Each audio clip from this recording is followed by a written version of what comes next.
Bonjour mes bien-aimés, partout où vous vous trouvez, que la grâce du Seigneur soit sur vous. Aujourd'hui, nous nous retrouvons encore pour parler de la parole de Dieu. Aujourd'hui, nous allons parler d'un sujet qui est toujours capital, dans la continuité du sujet qu'on avait vu la dernière fois. Aujourd'hui, nous allons voir Christ et ma délivrance. Parce que la fois dernière, nous avons vu la restauration. Dans la restauration, avec Christ, il y a la délivrance. Il est important de le savoir, nos bien-aimés. Si vous voulez être restauré par le Seigneur, parce que l'ennemi vous a affaibli, l'ennemi a fait des choses sur vous, et que vous voulez retrouver la vie sauve, il faut venir auprès de notre Seigneur qui est le seul et unique véritable Dieu. Alléluia. Aujourd'hui, nous allons lire la parole de Dieu qui est dans les livres de Jean 38 à 39. La parole de Dieu déclare: « Car je suis descendu du ciel pour faire non ma volonté, mais la volonté de celui qui m'a envoyé. » Alléluia. Or, la volonté de celui qui m'a envoyé, c'est que je ne perde rien de tout ce qu'il m'a donné, mais que je le ressuscite au dernier jour. C'est la volonté de Dieu, mes bien-aimés. Que Dieu a envoyé le Seigneur pour qu'on puisse avoir la vie sauve. Alléluia. Et comme j'avais dit tout à l'heure, nous parlons de Christ et ma délivrance. Donc Christ est la clé de la délivrance. Seulement en Jésus-Christ qu'on peut avoir la délivrance véritable. Alléluia. Mais c'est quoi la délivrance?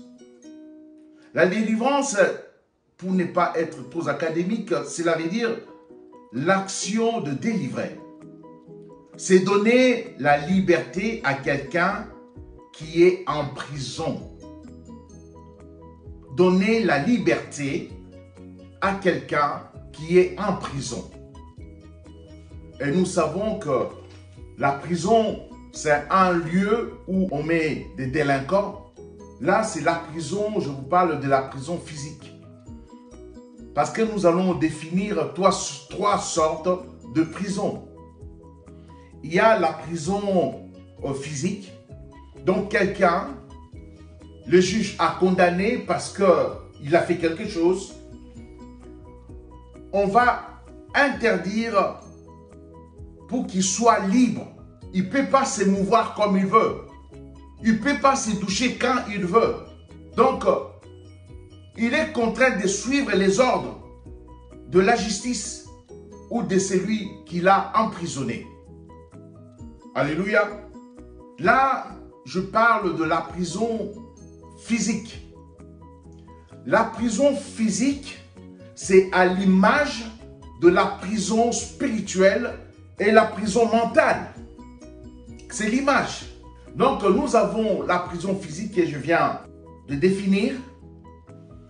Il y a une autre prison qui est une prison mentale. Qu'est-ce que cela veut dire? C'est quand quelqu'un ne peut pas penser par lui-même. Il est endoctriné par le penser des autres. Donc, la personne vit.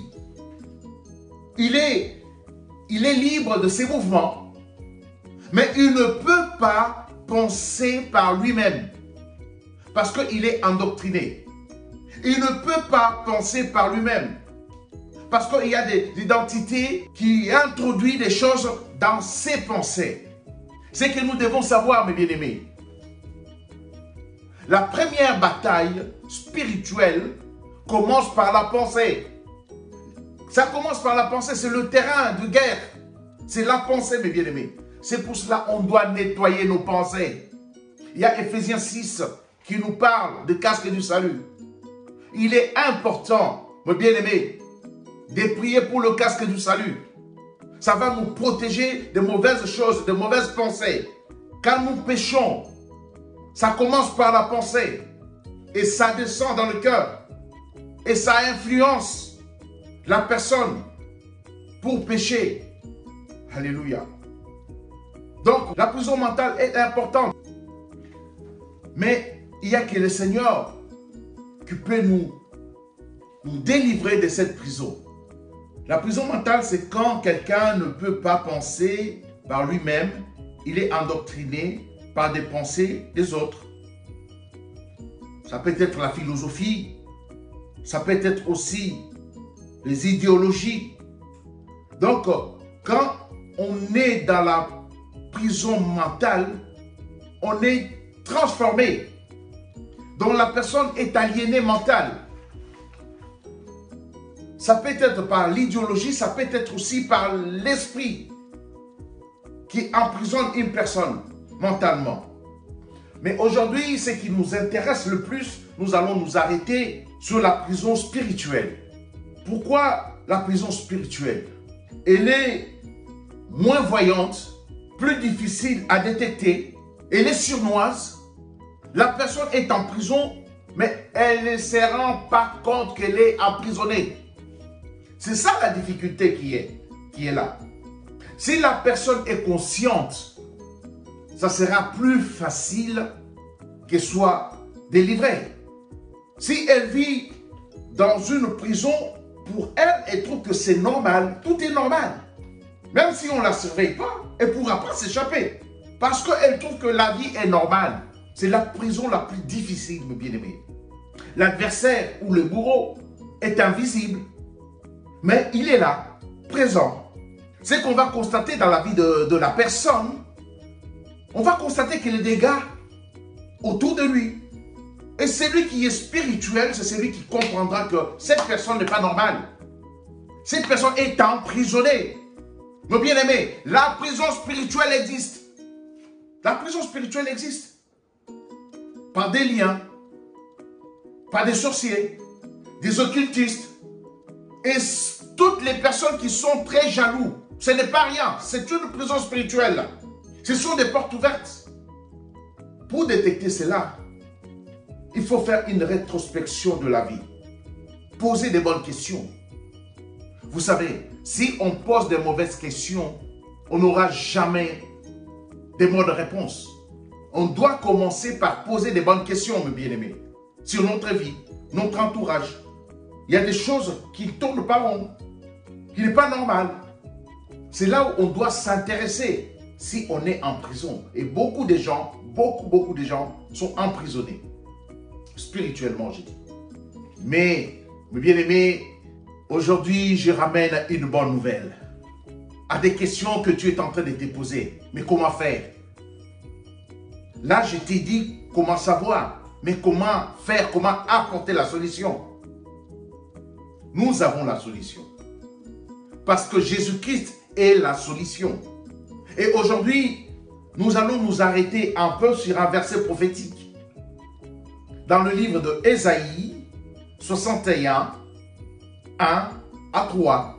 La parole de Dieu déclare: l'Esprit du Seigneur est sur moi, parce qu'il m'a oint pour annoncer une bonne nouvelle. Alléluia. Donc l'Esprit de Dieu est en Christ. Il est venu pour annoncer, premièrement, annoncer la bonne nouvelle. La bonne nouvelle de la délivrance.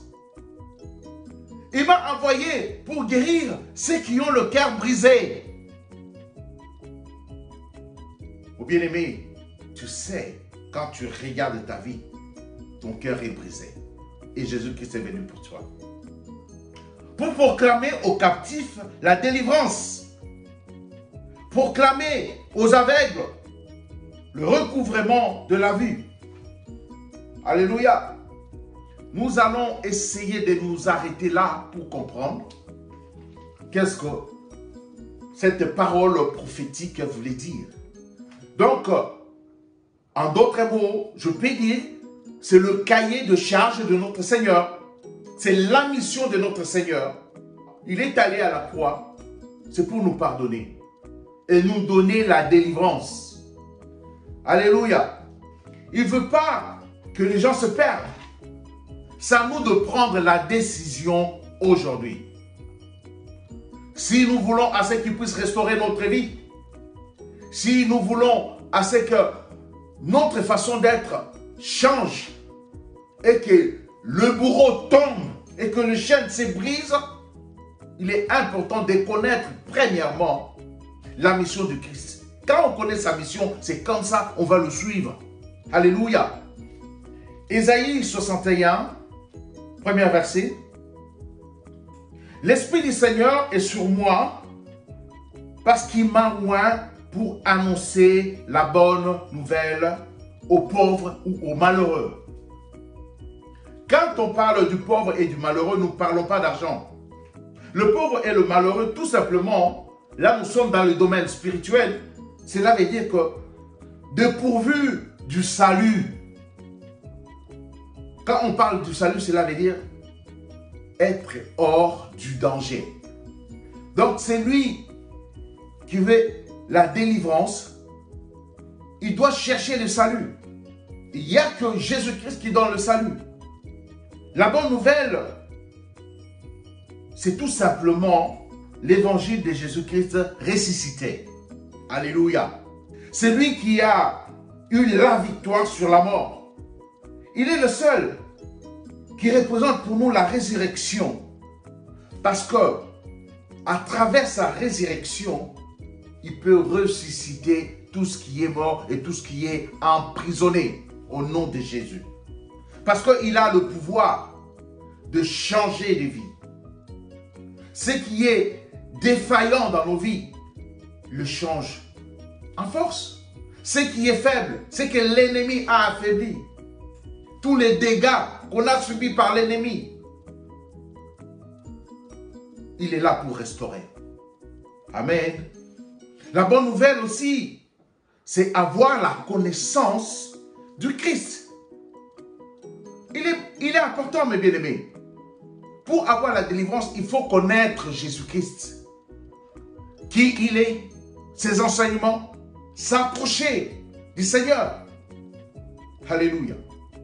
Et comprendre comment est-ce qu'il opère.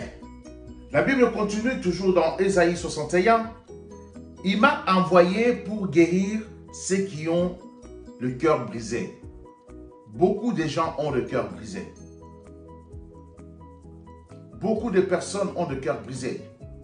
Mon bien-aimé, si tu as le cœur brisé, le Seigneur est là pour le réparer pour toi. Cela veut dire tout simplement ceux qui ont des problèmes divers, ceux qui se posent des questions, ils n'ont pas de solution. Vous verrez aussi des gens, ils savent que tout ce qu'ils font, ça ne marche pas. Des fois, ils se disent que non, ils ont de la malchance. Le Seigneur est là. Mon bien-aimé, si tu remarques ces choses dans ta vie, donc tu es emprisonné spirituellement. Et il y a des gens qui confessent, oui, mais moi, ça ne marche pas. J'ai la malchance. Non, ce n'est pas ta destinée. Viens auprès du Seigneur. Apprends qui il est. Et tu verras. Ta vie va être transformée. Approche-toi du Seigneur. Alléluia. La Bible dit encore, pour proclamer aux captifs la délivrance. Pour proclamer aux captifs la délivrance. Et moi, je proclame la délivrance de tous les captifs au nom de Jésus. C'est ça la mission du Seigneur.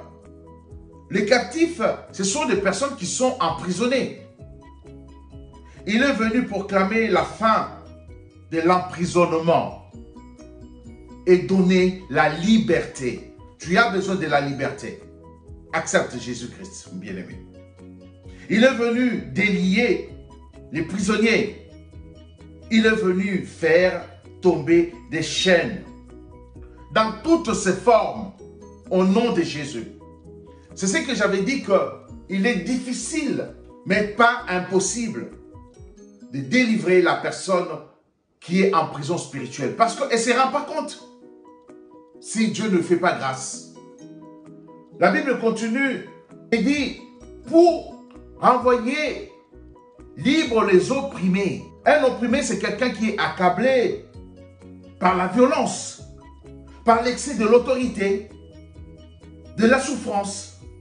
Il a le chagrin. C'est l'aliéné spirituel. Ils ne font rien d'eux-mêmes. Ils sont dictés par l'esprit. Nous allons voir le caractéristique de quelqu'un qui est aliéné, qui est dans la prison spirituelle. Vous verrez cette personne-là, naturellement, c'est une personne gentille. Mais à un certain moment, il y a des choses qui lui arrivent. C'est comme si il perdait tout. Et il fait des choses qui ne sont pas normales. Et après quelques temps, quand le calme revient, il redevient gentil et il demande 2 fois pardon et il dit qu'il ne comprend pas ce qui lui est arrivé. Si vous voyez quelqu'un comme ça, ou dans votre entourage, ou vous-même, cela veut dire que ce sont des signes qui montrent que vous êtes emprisonné spirituellement. Alléluia. Mais la solution, c'est Jésus. Mais comment faire pour sortir de là? Il y a une solution. Il y a un processus à suivre. Mais mon bien-aimé, c'est à toi d'accepter cela. On ne force personne. Mais le Seigneur t'étend la main. Il t'étend la main. Et dans le livre de Actes des Apôtres, chapitre 2, verset 38, les gens demandaient, mais que ferons-nous? Pierre, il a répondu clairement. Tout d'abord, il faut commencer, répentez-vous. Il faut commencer par la repentance. C'est la clé, c'est le début du commencement. C'est quoi la repentance? C'est de regretter un péché et de prendre la décision de ne plus le refaire. De regretter de ta vie et de prendre la décision de faire volte-face et de suivre Jésus-Christ. C'est comme ça le début même de la restauration. Ça doit commencer par la repentance, mon bien-aimé. Repentez-vous, que chacun de vous soit baptisé au nom de Jésus. Donc, on porte le nom de Jésus pour le pardon de vos péchés. Et vous recevrez les dons du Saint-Esprit. Bien-aimés, la solution est là. Dans le livre de Psaume 32, 5, nous dit « Je t'ai fait connaître mon péché, je n'ai pas caché mon iniquité. J'ai dit, j'avouerai mon transgression à l'Éternel et tu as effacé la peine de mon péché. » C'est ça. Donc, il faut être honnête avec soi-même tout d'abord. Si on veut avancer avec Jésus-Christ. Jacques 4, 6, verset 7. Il accorde au contraire une grâce plus excellente. C'est pourquoi l'Écriture dit « Dieu résiste aux orgueilleux, mais il fait grâce aux humbles. » Mais bien aimé, c'est très important. Il continue « Soumettez-vous donc à Dieu, résistez au diable, et il fuira loin de vous. » C'est le commencement quand on commence et on comprend qu'on doit être humble. On ne doit pas être orgueilleux. C'est de reconnaître le fait de reconnaître ses péchés et de s'avancer auprès du Seigneur. C'est ça être humble. Si on n'est pas humble, on croit à rien, on rejette tout. Même si on remarque qu'il y a quelque chose qui ne va pas, c'est le diable qui met l'orgueil. Non, moi je suis comme ça. Je ne peux pas changer. Non. Là, vous persistez de rester dans la prison spirituelle. Alléluia. Il y a aussi à connaître 1 Jean 1,9. Si nous confessons nos péchés, il est fidèle et juste pour nous le pardonner et nous purifier de toute iniquité. Donc, cela veut dire qu'on va s'attaquer au péché. On ne peut pas avancer vers le Seigneur avec des péchés non confessés. Non. Quand on confesse, et puis il faut qu'il y ait un renoncement. Un renoncement. Donc cela veut dire que je faisais ça, mais je renonce. C'est très important, mon bien-aimé. Et là, le pardon sera sur nous. Parce que nous devons savoir, Christ est allé à la croix, c'est pour nous pardonner, premièrement. Alléluia. Joël 2, 32 nous dit, « Alors quiconque invoque le nom de l'Éternel sera sauvé. » Mon bien-aimé, il est important que tu invoques le nom du Seigneur. Le salut sera sur la montagne de Sion et à Jérusalem, comme a dit l'Éternel, et parmi les réchappés que l'Éternel appellera. Donc, il est important, mon bien-aimé, de demander à Dieu la délivrance pour qu'il puisse vous libérer au nom de Jésus. Parce que la Bible dit, quiconque invoque le nom du Seigneur sera délivré. Donc, tu es la personne la mieux placée de demander ta délivrance. Ce n'est pas une autre personne qui va demander. Tu vas demander. Et si il faut qu'on t'aide, cela se fera, mais à condition que tu le demandes. Au nom de Jésus. Amen.